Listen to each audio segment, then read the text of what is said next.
자, 매주 그리스도와 렘넌트의 시선을 준비를 하면서 되게 많은 생각을 해요. 이번 주에는 사실 제가 준비를 다 해놓은 게 있었어요. 좀 MBTI에 대해서 여러분이랑 같이 이야기를 해보려고 했는데, 이번 주에 말씀을 받으면서 이 이야기를 오늘은 꼭 해야겠다 싶은 이야기가 있어가지고, 자, 여러분 위너의 송민호 아시죠? 위너의 송민호라는 가수가 있습니다.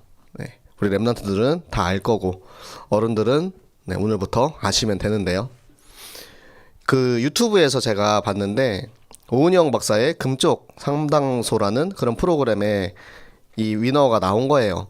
근데 보면서 이 송민호라는 가수, 이 아티스트를 보면서 되게 창세기 3장 속에 빠져있는 세상 사람들의 모습의 정말 대표적인 예다라는 생각이 들었어요. 굉장히 잘 나가죠. 위너라는 그룹에서도 그렇고 개인적으로도 예능이나 여러 가지 되게 잘 나가요. 성격도 되게 밝고 재밌고 위트 있고. 그런데 그 밝은 모습 속에 숨어있는 그 흑암을 아무도 알지 못하고 본인도 그거를 말하지 못하고 있었는데 그 프로그램을 통해서 나타나기 시작을 하는 거예요. 본인이 아티스트로서 노래를 만들고 창작을 하고 무대하고 그리고 예능에 나가서 막 신나게 웃고 떠들고 막 사람들이랑 즐겁게 지내고 그리고 나서 혼자 있을 때 울었다는 거예요. 혼자 있는 그 시간에 그 홀로의 그 외로움과 그 고독함, 그게 이제는 거의 공황장애 올 정도 수준까지, 그 정도까지 왔는데 아무도 모르고 있었던 거예요. 왜? 겉으로는 너무 잘 지내고 있으니까. 누가 봐도 성공한 가수이고 최고의 연예인으로서 그렇게 지내고 있으니까. 근데 여러분, 제가 한번 송민호 신서유기를 보면서 깜짝 놀랐던 게 있어요. 이 친구가 가수임에도 불구하고 그림을 되게 잘 그리거든요. 근데 그림을 그리는데 아마 신서유기 본 친구들은 알 거예요.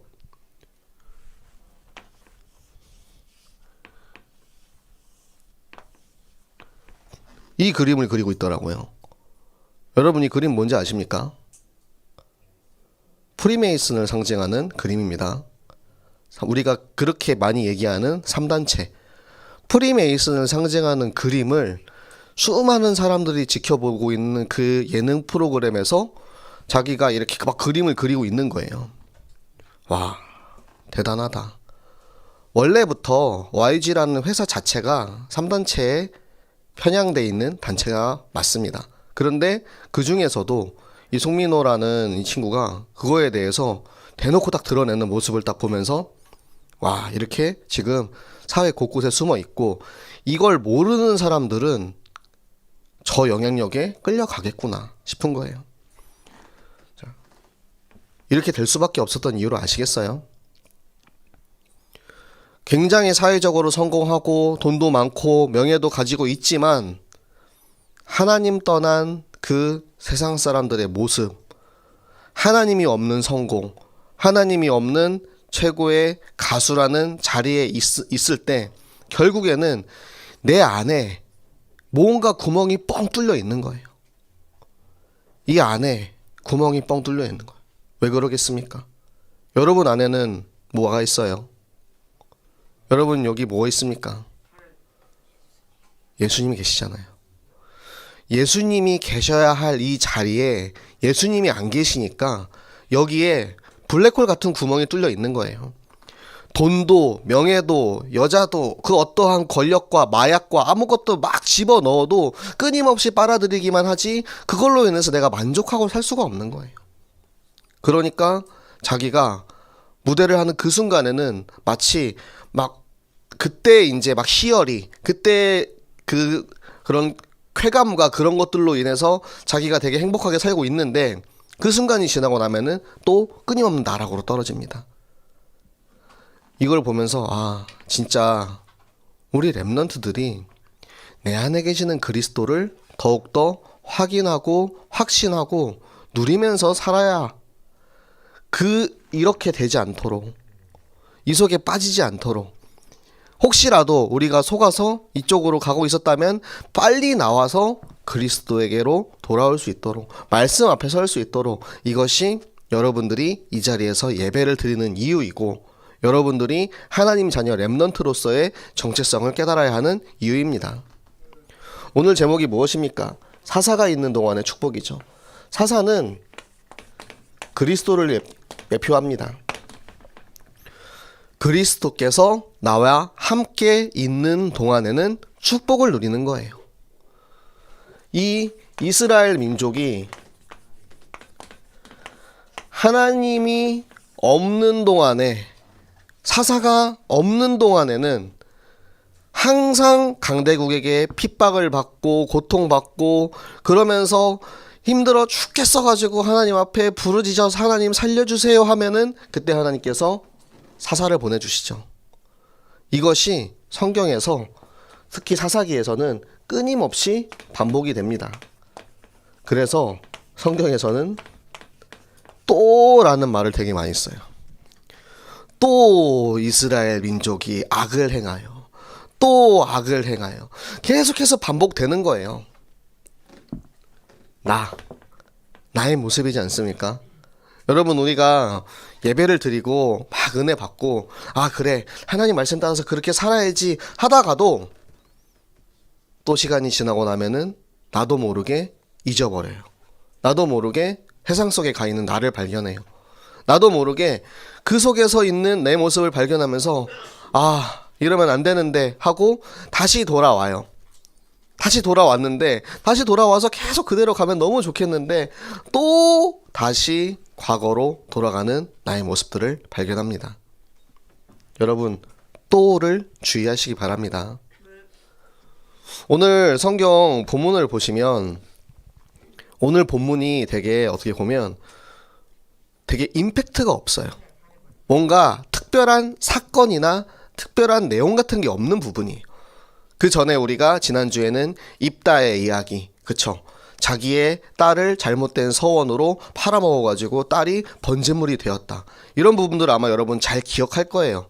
이런 성경에 스토리가 있는 부분들은 굉장히 임팩트가 있기 때문에 우리가 기억하기도 쉽고, 아 맞아 입다는 그랬지, 아 맞아 기드온은 그랬지. 그런데 오늘 성경 본문에서 나왔던 3명의 사사 이야기는 아마 알고 있는 사람이 제가 단언컨대 한 명도 없었을 거라고 생각을 합니다.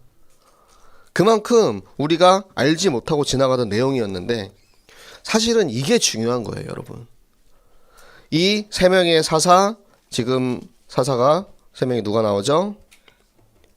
입산과 엘론 그리고 압돈, 3명의 사사가 나오죠.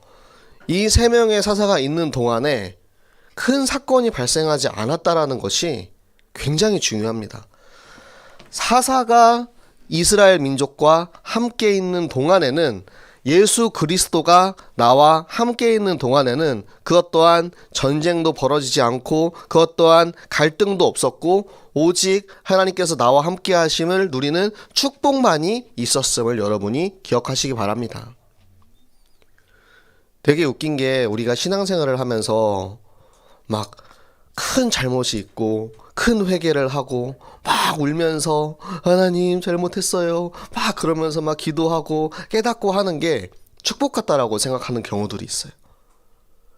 그런 자극적인 경험을 하고 나면, 그런 경험이 없으면 내가 말씀에, 찬양에, 기도에 은혜 받지 못했다라고 생각하는 사람들도 있거든요. 여러분들은 안 그런가 보네요. 제가 예전에 그랬어요. 저는 어렸을 때 그랬거든요. 제가 막 찬양을 하는데 눈물이 나지 않으면 찬양을 제대로 한 것 같지 않은 거야. 막 기도를 하는데 막 성령이 충만해가지고 막 내 안에 막 진짜 막 그 열정이 막 일어나가지고 막 부르짖어서 기도하고 막 울며 불며 막 하나님을 찬양하고, 하나님 제가 진짜 하나님 앞에 제대로 살겠습니다 막 그렇게 하는 기도를 하고 나면은 내가 뭔가 시원해. 속이 시원하고 내가 진짜 제대로 기도를 했구나. 아 내가 진짜 오늘 말씀에서 막 은혜 받았다 막 이렇게 하는데, 평안하게 앉아가지고 예배 드리고 이렇게 말씀 받고 이런 거에 대해서 그냥 오늘은 뭐 그냥 그저 그랬네 이런 생각이 드는 거예요. 그런데 여러분들, 이게 최고의 축복입니다. 눈에 보이는 결과나 자극적인 그런 것들이 아니고 예수 그리스도 안에서 누리는 이 평안, 오직 예수님께서 내 안에 계셔야만 우리가 누릴 수 있는 세상이 줄 수 없는 참 평안이 여러분들 안에 있음을 확인하시기 바랍니다. 그 사실을 확인하고 확신하고 계속해서 나를 깨우쳐야 돼요. 안 그러면 그 행복 속에 또 하나님을 잊어버리게 됩니다. 왜 잊어버려요? 행복에 겨워서 점점 마모되어 가는 거예요. 잊혀져 가는 거예요. 사실 내게 주신 이 행복이, 이 평안이 하나님으로부터 왔다는 그 사실을 잊어버리고 내가 그 사실을 잊어버리니까 세상으로, 우상에, 바알에게, 자극적인 것에 혹해가지고 자꾸 글로 가게 돼요. 그래서 오늘도 하나님께서 우리에게 이 말씀을 통해서 깨닫게 하십니다. 이 성공한 사람의 뒤를 따라가는 것이 아니고 그리스도가 내 안에 있는 최고의 축복, 렘넌트라는 신분과 축복을 누리시는 우리 이 자리에 중고등부 렘넌트들 되시기를 예수 그리스도 이름으로 부탁을 드립니다. 자, 오늘 주보에 여러분들 지도를 넣어드렸어요. 자, 이 지도를 보시면 사사의 이름들과 그 사사가 어느 지역에서 활동을 했는지 성경 구절과 이름이 다 나옵니다. 자, 그러면 오늘 우리 성경에서 나왔던 사사 한 명 한 명 좀 찾아볼까요? 자, 입산은 어디 있었습니까? 입산. 여러분 성경 여기 지도에서 한번 찾아보시겠습니까? 입산. 그렇죠. 입산은 저기 베냐민 밑에 있죠. 베냐민이라고 써 있는 그 글씨 밑에 있죠. 그렇죠. 베들레헴 지역에 있는 입산. 그 입산은 어떠한 사람이었냐? 아들과 딸이 30명씩 있는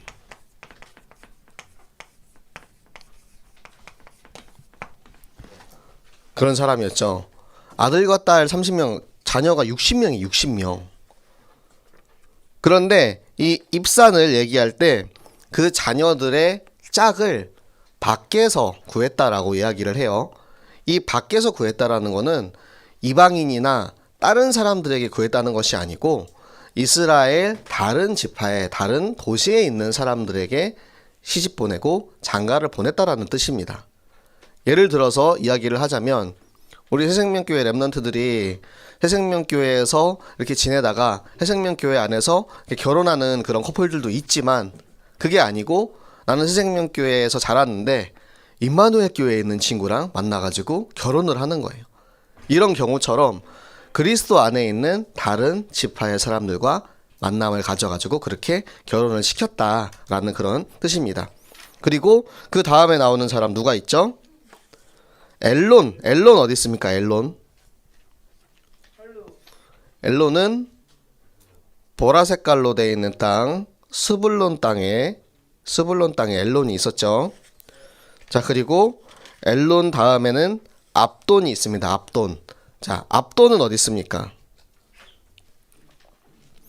압돈은 에브라임 그쪽에 있죠. 에브라임 위에 압돈이 있습니다. 압돈도 자녀가 되게 많았어요. 그렇죠? 압돈에게는 40명의 아들과 손자 30명. 물론 아들이 40이었다는 것은 성경에 여자들을 많이 기록을 안 하기 때문에 분명히 딸도 있었을 거예요. 어떻게 아들만 40명을 낳겠습니까? 절대 불가능한 일이죠. 근데 그 40명의 아들과 30명의 손자들에게 다 나귀를 줄 수 있을 정도로 그만큼 풍성하게 재물을 누렸다라는 그런 이야기예요. 그게 뭐냐면 여러분이 이제 여러분 아들들 그리고 손주들 40명, 30명, 70명에게 다 차 한 대씩 뽑아줄 정도의 능력이 있었다라는 거예요. 이렇게 되면 좀 이해가 됩니까? 이렇게 하나님이 사사가 함께 있는 동안에 풍요롭고 전쟁이 없고 행복하게 살았던 거예요. 그러면 우리가 다른 시대를 한번 비교를 해봅시다. 자, 우리가 알고 있는 메소보다미아의 구산 리사다임 왕이 있을 때 하나님께서 세우신 사사 온니엘이죠. 온니엘. 자, 온니엘 기억나십니까? 온니엘. 온니엘에 대해서 기억나는 부분이 뭐 있어요?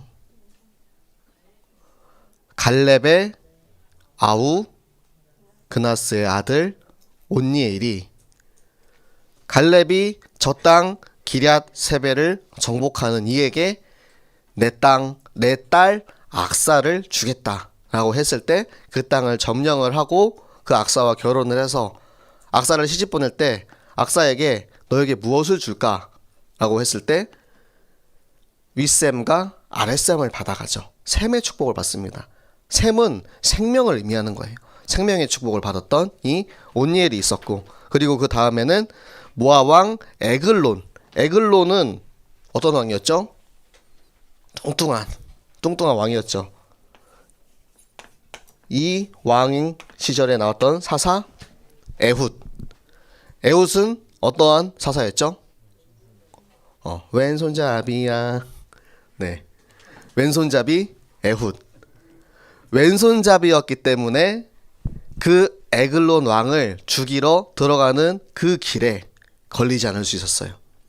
보통은 다 오른손잡이잖아요. 그렇기 때문에 오른손잡이들은 왼쪽에 칼을 차죠. 그런데 왼손잡이였기 때문에 오른쪽 허벅지에 칼을 차고 있었기 때문에 그 칼을 들키지 않고 그 왕 앞에까지 갈 수 있었고, 그 뚱뚱한 왕의 배를 찔러서 칼 자루가 박힐 정도까지 깊이 찌르고 유유히 도망을 나오는 이 왼손잡이 에훗이 있었고요. 그리고 가나안 왕 야빈, 철병거 900대를 가지고 있었던 그 야빈 시절에는 어떠한 사사가 있었죠? 여사사 드보라에게 하나님께서 책략을 알려주셨죠. 철병거면 탱크예요, 탱크. 총칼로 탱크랑 싸워서 이길 수 있습니까? 절대 못 이기죠. 그런데 그 철병거를 마음껏 굴릴 수 없는 그 수분이 가득한 그 분지에 그쪽으로 유인을 해서 결국에는 이 철병거를 싹 다 물리쳐버리는 여사사 드보라가 있었고요. 그리고 미디안 연합군을 물리친 누가 있죠? 우리 큰 용사 기드온이 있었습니다. 기드온은 300명의 용사들과 함께 저 미디안 연합군을 물리칠 때 창과 칼로 그들과 싸운 것이 아니고 그 수많은 군대들을 다 보내버리고 오직 300명의 용사만을 데리고 13만 5천 명을 향해서 나갑니다. 그래서 그들에게 나팔을, 횃불을 그 안에 빈 항아리 안에 횃불을 넣고 그 항아리를 깨트리고 그 횃불과 나팔을 불 때 적군이 놀라 자빠질 때 가가지고 싹 다 죽여버리는 그 전쟁에서 승리를 얻었습니다. 자, 그리고 최근에 우리가 만났던 사사 누가 있습니까? 입다가 있었죠. 자, 이 입다는 비록 아쉽게도 경솔한 서원을 통해서 자기의 딸을 번제물로 드리는 그런 안타까운 사연이 있긴 했지만, 이 입다가 기생의 아들로서 홀로 저 돕당에 유배되어 있다가 하나님께서 그 장로들이 그를 부르시고 이 전쟁의 장관으로 사용하셔가지고 이 입다를 통해서 적군을 물리치고, 암몬 왕이 말도 안 되는 이야기를 해서 시비를 걸면서 싸워올 때도 정확한 언약을 통해서 하나님의 말씀으로 이미 승리할 싸움을 싸우는 이 입다. 나중에는 에브라임이 와서 너가 그렇게 싸워서 승리할 때 왜 나를 데리고 가지 않았냐 라는 말도 안 되는 억지를 부릴 때에도 정확하게 하나님께서 그의 손에 에브라임을 승리하게 하시고, 그 하나님이 함께하는 큰 용사가 어떠한지를 보여준 사사가 입다가 있었습니다. 자, 이 사사들의 이 이야기들을 보면서 공통점이 있죠. 하나님께서 함께 하셨기 때문에 이들이 큰 용사로 쓰임을 받을 수 있었던 것입니다. 하나님 떠난 인간은, 하나님 떠난 저 세상 가운데 있는 우리들은 결국에는 다 저 세상 속에서 살다가 그 흑암과 혼돈과 공허 속에서 살다가 다 결국에는 죽어서 지옥 갈 수밖에 없는 존재였어요. 그런데 그런 우리를 찾아오신 은혜의 복음으로 나를 불러주시고 나를 아들이라 하시고 나를 양자의 축복으로 이 못난 나를 구원하셔서 내게 생명을 주신 것. 그게 바로 예수 그리스도입니다. 그 그리스도께서 내 안에 살아 계시기 때문에 우리는 지금 이 생명을 가지고 살 수 있는 거예요. 예수 그리스도를 마음으로 믿어 의에 이르고 입으로 시인하여 구원을 얻느니라. 내 안에 계시는 예수 그리스도 여러분 믿으십니까? 그 그리스도가 살아계심을 누리는 사람이 오늘 이 성경 말씀처럼 참 평안, 하나님이 함께 하셔야만 얻을 수 있는 참 평안을 누릴 수 있는 거예요. 제가 청소년 전도신학원을 하면서 렘넌트들이랑 포럼을 하는데 어떤 친구가 그런 얘기를 해줬어요. 미술을 하는 친구인데 아이들이 너무 이제 정서적으로 자기 주변에 있는 친구들이 되게 불안해한다는 거예요. 근데 여러분도 잘 알고 있죠? 이 미술하는 친구, 음악하는 친구, 예술 계통에 있는 사람들이 그게 좀 두드러지게 나타나는 편이에요. 그래서 정신적으로 불안해하고 힘들어하고 그런 사람들에게 그러면은 여러분은 어떻게 해야 된다고 생각하세요? 내 주변에 있는 친구들이 하나님 떠난 저 창세기 3장 문제 속에서 다 죽어가고 있는데 힘들어하고 있는데 그럼 그 친구들을 어떻게 해야 될까요? 내 안에 있는 그리스도를 전달해 주시기 바랍니다. 다른 거 할 필요 없어요. 그 친구들에게 좋은 말과 친구로서 위로해주고 하는 거 물론 좋습니다. 가장 중요한 건 내가 만난 그리스도, 내가 믿는 그리스도, 내 안에 계시는 그리스도, 지금도 나와 함께 하시는 그 그리스도로 인해서 우리가 누리는 참 평안을 이야기해 줄 때 그 하나님께서 살아서 역사하시고 그들의 마음속에 하나님께서 성령으로 일하시는 것입니다. 우리가 다른 거 다 필요 없이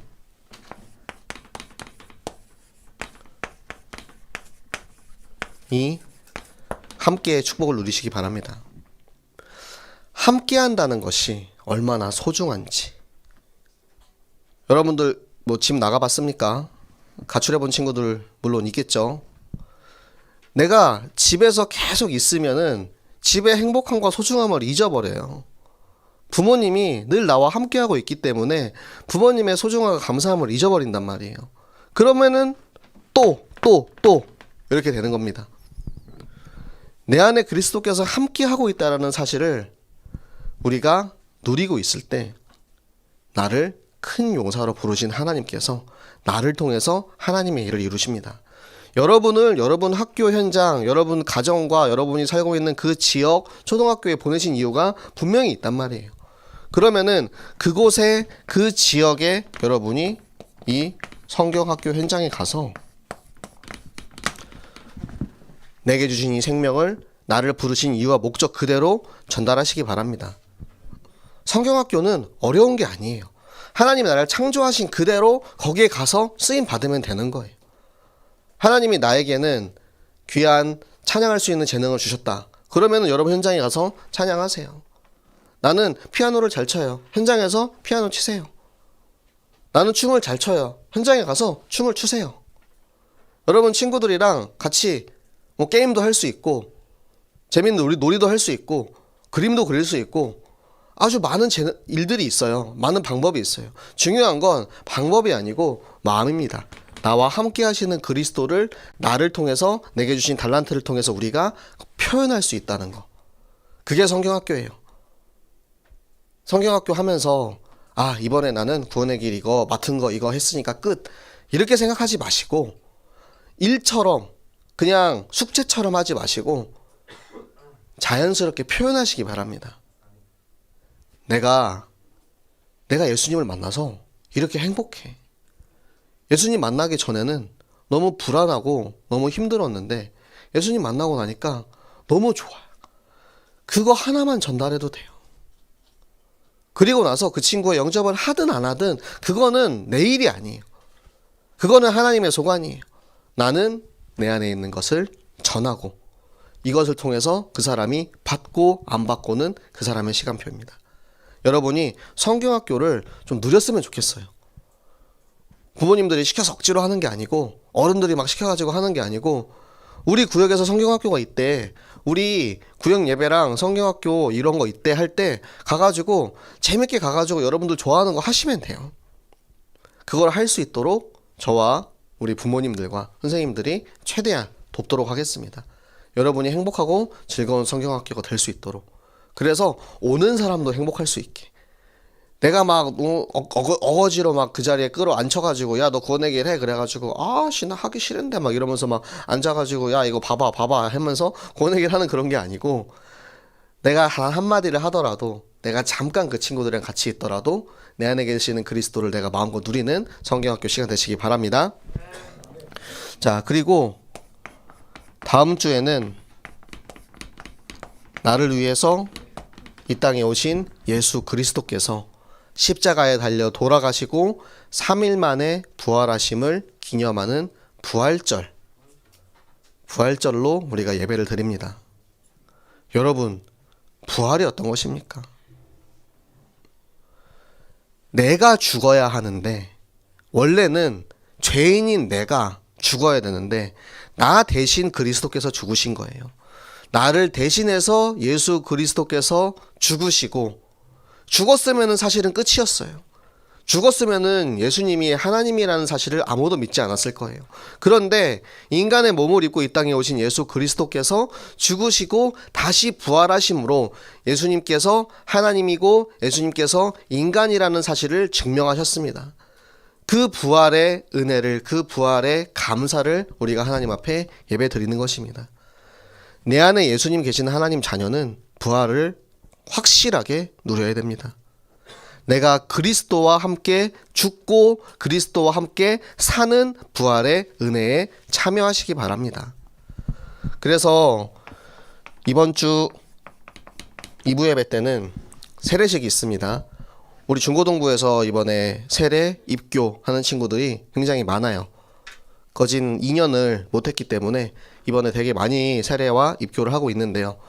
여러분, 이 세례를 그냥 나이 찼으니까 받아야지 하는 마음으로 받지 않으시기 바랍니다. 세례는 무슨 뜻입니까? 원래는 우리가 침례를 해야 돼요. 침례가 무엇이냐? 완전히 우리의 몸이 물속에 담겼다가 다시 꺼내지는 것을 우리가 침례라고 하죠. 그런데 지금 우리 2부 예배 해야 되는데 저 2부에 저기다가 욕조에 물 받아놓고 한 명씩 물에 담궜다가 꺼내기에는 너무 이제 일이 복잡하기 때문에 약식으로 하는 것이 세례예요. 성경적으로 예수님이 받으신 세례는 물에 담갔다가 물에 들어갔다가 다시 나오신 것이 침례입니다. 그래서 이 세례의 의미가 무엇이냐? 내가 예수님이랑 함께 죽었다, 함께 살아남을 의미하는 것이 세례예요. 근데 그냥 물 이렇게 하고 너 예수님 믿니? 예수님 마음속에 계시니? 네 하고 끝나는 게 아니에요. 내 안에 계시는 그리스도를 확인하고 그 생명을 마음껏 누리는 것을 우리가 도장 꽝꽝꽝 찍는 것이 세례입니다. 여러분, 우리가 영접 기도는 우리가 이제 계약을 하잖아요. 야, 너 네 거 아이폰 나한테 50만 원에 팔아. 그래, 알겠어. 이렇게 얘기하는 것을 우리가 구두 계약이라고 합니다. 말로 계약할 수 있어요. 근데 그 구두 계약도 효력이 있습니다. 근데 그 구두 계약보다 더 강력한 효력을 가진 게 계약서를 쓰고 50만 원에 팔기로 했습니다. 도장을 찍는 것이죠. 여러분, 영접하는 것은 내가 내 입으로 예수 그리스도를 나의 구주로 영접하겠습니다 라는 그 기도예요. 그리고 세례는 도장을 찍는 행위입니다. 그렇기 때문에 세례는 굉장히 중요한 거예요, 여러분들. 오늘 세례 받으시는 우리 렘넌트들, 그리고 아직 받지 않으신 렘넌트들 포함해서 이미 세례를 받은 친구들도 꼭 이 의미를 갖고 알고 세례 받으시기 바랍니다. 우리 렘넌트들 그렇거든요. 나 세례 받았나? 나 세례 받은 것 같은데? 안 받았나? 네, 그쵸. 잘 기억이 안 나죠. 저는 21살 때 세례를 받았거든요. 그러니까 제가 중학교, 고등학교 때 다니던 교회에서 한 번 받았어요. 근데 그때는 정말로 아무것도 모르고 교회에서 가라고 하니까 그냥 이렇게 받았었는데, 제가 나중에 이제 다니던 교회에서는 그때 이제 침례교였기 때문에 직접 침례탕에 들어가서 그걸 받았어요. 제가 그때 약간 좀 정신 못 차릴 때라서 머리 새빨갛게 염색을 하고 볼건 머리로 가가지고 이제 세례탕에 가가지고 침례탕에 가서 이렇게 침례를 받으려고 하고 있는데 사람들이 다 깜짝 놀라는 거예요. 쟤는 뭐냐고. 그런데 진짜 그 물속에 들어갔다가 다시 나오는 그 순간 그 느낌을 저는 되게 생생하게 기억을 해요. 잘 몰랐지만, 그때는 잘 몰랐지만 내가 예수 그리스도와 함께 죽는구나. 그 죽음을 의미하는 거예요. 물에 들어가면. 비록 우리가 간략하게 이 세례를 하지만 여러분들이 이번 세례식을 통해서 내가 그리스도와 함께 죽고 함께 부활하는 그 부활의 은혜를 누리는 렘넌트들 되시기 바랍니다. 그래서 이러한 의식이 중요한 건 아니에요. 우리의 마음이 중요한 거예요. 우리가 왜 이걸 받는지를 모르면 의미가 없다니까요.